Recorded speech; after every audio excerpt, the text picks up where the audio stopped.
Alright, I only got so much film on, to string this to you, so this is gonna be pre-recorded. I'm gonna tell y'all something. Time is not on any of our sides, so if you don't believe in God, make the necessary changes to invite Him into your heart and repent from your sins. So I'm gonna do the best I can. There's not much left. Like I said, I'm in the film for me to say everything that needs to be said. But I will tell you this, I'm going to try my best to take my time at a middle-aged speed. I've been having I'm calling them middle-aged confessions. I've been having some of those with total strangers. Some of these people are loved ones I hold dear to my heart. Kylie, I love you so much, and I pray that this message finds you in time. You and old Charlemagne. Think about something my mother said. She used to call Tyson the boy. So Charlemagne has assumed the name of the boy because he is the boy. Oh, she was so offensive when she said it. Since he's not 30 yet, we're gonna. I'm not hating on him. There are very few people who could say that they've dated Kylie Jenner and ongoing are dating Kylie Jenner and experiencing married life with Kylie Jenner. So I'm not hating on the guy, but he is a boy. And the boy, every time I told my mom something about Tyson, what's the boy doing? So Kylie, Timothy has assumed the role of the boy, and some comedian used to say the boy. I think any parent talks that way when it comes to dating and shit like that. I don't know, because these young punks, you have to talk to them like that. Even though I'm not very old myself, I'm still young. Oh, that's for you, Kylie. Let's keep that going. There we go. Not too much. I don't want to spread out too much like a centerfold, like that damn cat, that white cat that died. Try not to send a different message. I'll get a ban if I stretch out too long. I better wrap that up. The damn white cat used to stretch out like a centerfold model, and I used to tell my ex, what is wrong with your cat? Why is he doing that? Hello, ladies. Like, not Val Kilmer. Rest in peace, Val. Val Venus used to, that's how the cat be. Oh my God, like I'm straight up right now. I'm not gonna show my lower half, but I'm centerfold laid out. But anyway, I forgot where I was even going with this whole thing. Okay. Since help me remember here, people. The white cat, yeah, I don't have time to get into the whole story on him, but he just used to lay out on the floor until I looked down at him, and it was me and me only. I used to share the credit though, because I didn't want to admit that he did that for me, but he would stretch himself out like a centerfold model and lay out. So I looked at him like, what about this angle? What about that? You still not looking, and he would just, I just can't help but laugh. So that's how I'm stretched out right now, like a centerfold, not just a model, but a supermodel. He was a supermodel, a little white cat. It was two of them, so I couldn't tell you which was which. Oh, they Moo and Miska, or was it Louie and Miska? Anyway, we ain't got time for my senile and my dementia. We'll get on the white cat some other time. We'll dedicate a whole video to the two of them in several kid type fashion. So those two was our kids. Anyway, people pets is their kids. Anyway. So I don't have a whole lot of time to ramble about me and Kylie and me, sorry, and I don't have a lot of time to ramble about in today's stuff. I got time to ramble about Kylie and I for a little while, and I got time to ramble about at least one specific end times event. So I got time. Yeah, laying on your hand like that for too long, it's a no-no, so it started to hurt. So Kylie and I, I'm the top fan, and there are other fans. So it's not like, I like to be the only fan in the world. It's not like there are other top fans. I like to believe that I'm her only fan, but that would be critical to her career. Like, that wouldn't be good for her career. Now would it? So, but yeah.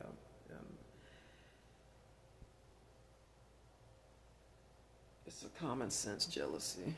I want her all to myself, so who doesn't? She is smoking hot. So anyway, again, watching my wording. And I seen a dude do just like this in public. He did it. He saw me do it. I try to tell people you can't do this shit in public. You gotta do it at home. But he did it. But then he touched the. I'm not gonna say what was it. He touched what we needed to touch. Oh my god. Sometimes you just gotta get in there. Especially you hit middle age and older. You might not be able to get it later, and it clogs your breathing. You can't breathe. And a piece of paper just won't get it. Kleenex can't get it like your finger will. I know it's disgusting, but man, you gotta. It's a filthy habit. It's a very bad habit. And, so anyway, but it gives a new meaning to picking your nose. Like, yeah, it's public, but you're pre-recorded, and you're if you're by yourself at home now, I can't help it if your wife or husband walk in the room and say, "Oh, you nasty." That's on you. I told you it's okay to pick your nose at home, but you doing stupid stuff like picking your nose. You know your wife, husband is home. It's your fault. Your kid. You know they're gonna get loud with you. They're gonna tell you you stink, and you picking your nose. So double threat. So and my omens Kylie tells me shit like that. Like she's 2 years old. You stink, and you nasty. Cause I've been doing some nasty shit for a woman. My mom used to tell me that shit growing up. You a girl, you just nasty. Oh man. So as far as end of times and end time event, what can I say about end time? If you taking the roads, unless you plan on taking flight, I can't get into that too much because the flights and my mode of transportation, because you might end up stealing my idea, and I can't get out of Illinois. So if I say too much about travel, y'all gonna steal my plans. You gotta be careful. Shoot your own self in the foot. So anyway, be careful. I'm gonna say the one thing I'm gonna ramble about for a little while for my device is out of hard drive space is travel. Know your mode of travel and be careful. Don't be set on one way. You might have to find more than one way out. Mother said that once, and I said that to her too. Flights are being canceled because of the snow. The subway got canceled. I don't know why. I figured because of the snow, but really they didn't explain what happened. I pray to God nobody got hurt. And the buses are same. They rerouting and stuff like that.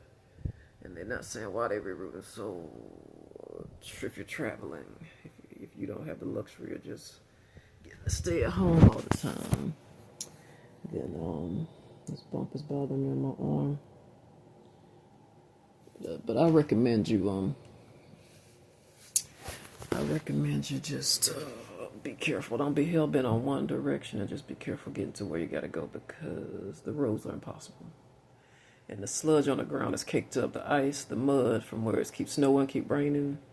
And dirt just keeps people who's doing the sidewalks just throwing dirt in a big pile. And it's a clusterfuck. It's just a whole bunch of gross mess.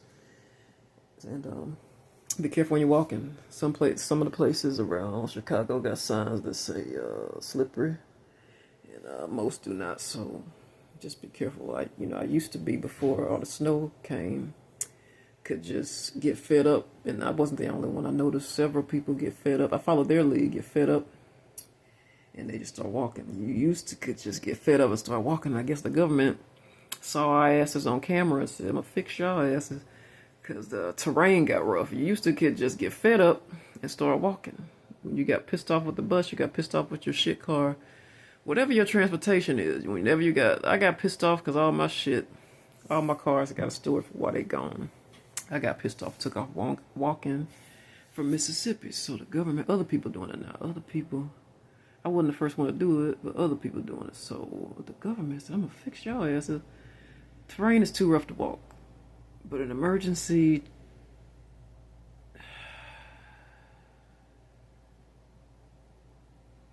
I don't want a lawsuit, so I cannot recommend that you try it. But what I can tell you is that I tried it.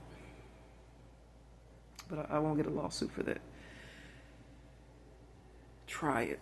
The only way to know how far you can go on foot is to try. And I didn't get very far. I got about You'll see it come up in my footage about 10 blocks, maybe a little over 10 blocks, against it pretty much in the unkept areas. It turns into an ice skating rink pretty much. The snow turns into ice. You're going to be skating. So most of, not trying to sound dramatic, most of the terrain I ice skated. Probably why I got there so quick. I ice skated to the Gage Library. So just be careful because you don't know where holes are. Something may have turned into a pond. And a lot of that snow from where people are shoveling and where it's accumulated on its own, you can't see where there are holes in the ground. You could be walking into a thin ice, and just like you would fall into a lake and don't know it, the government has pretty much set our asses up to where we can't leave Illinois. So just know that if you're going out, have more than one way out. Now I'm gonna ramble about Kylie because I don't know when my device is gonna clunk out from lack of storage space. So about me and Kylie, this military dream that God sent me this morning, it gave me this confidence. I'm no longer insecure about our marriage and about meeting her. This dream, it empowered me. And Daniel's dreams. I will say no more. And it was an insecurity dream. It strengthened me to be secure when it comes to Kylie and I's marriage. It strengthened me to be secure about everything that I've been insecure about, even my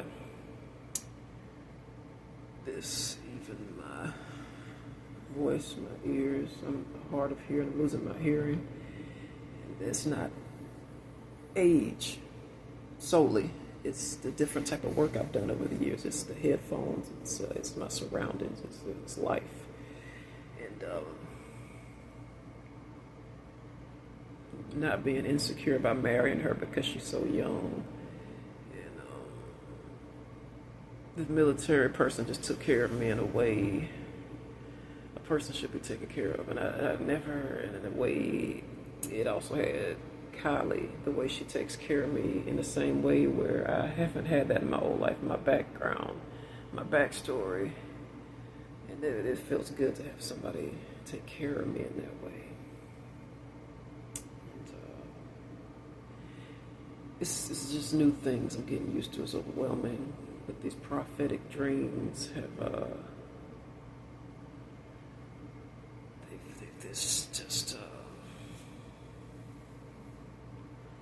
it's amazing. One minute I'm insecure about Kylie and me, and the next, it's just everything just makes sense, so much sense. And my spirit is overwhelming. I'm still enriching myself in the spirit. Can't wait to meet her, and I saw the people, more than one person that fit the spirit of the person that cared for me in my dream. Medically, I was unwell, and I wound up talking to the people who reminded me of the people who cared for me and helped me in my dream. I actually saw them.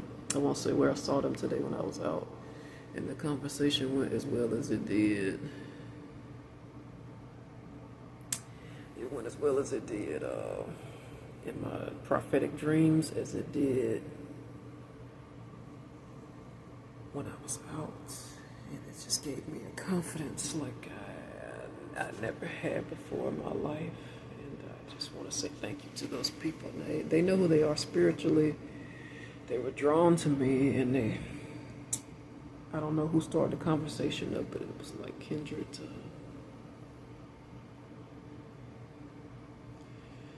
spirits. So I'm gonna tell you this.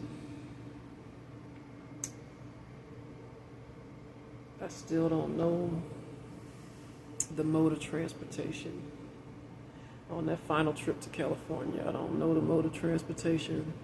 On that final trip to get there and stay there with Kylie for a while until we go elsewhere. But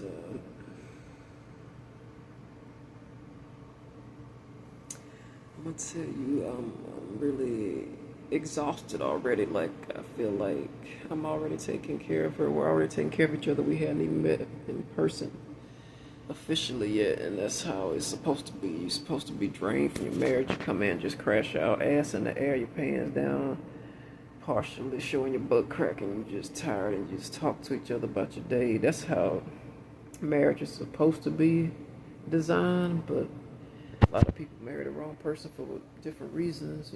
No judgment here. I told people about how me and Tyson got married. I don't want to talk about that, but it may not be by choice. You may not be married by choice. My heart goes out to you. You don't have somebody come home and crash in and take care of each other and talk about your day, but it's feeling like I feel her. Like, I can feel her taking care of me. I can feel myself taking care of her. We haven't even met in person yet. She's already exhausted me. We ain't even met yet. I'm already exhausted her. We haven't even met yet, but that's how you're supposed to feel. You're supposed to be able to be yourself with your life partner. You're not supposed to feel like you got to go to somebody else to.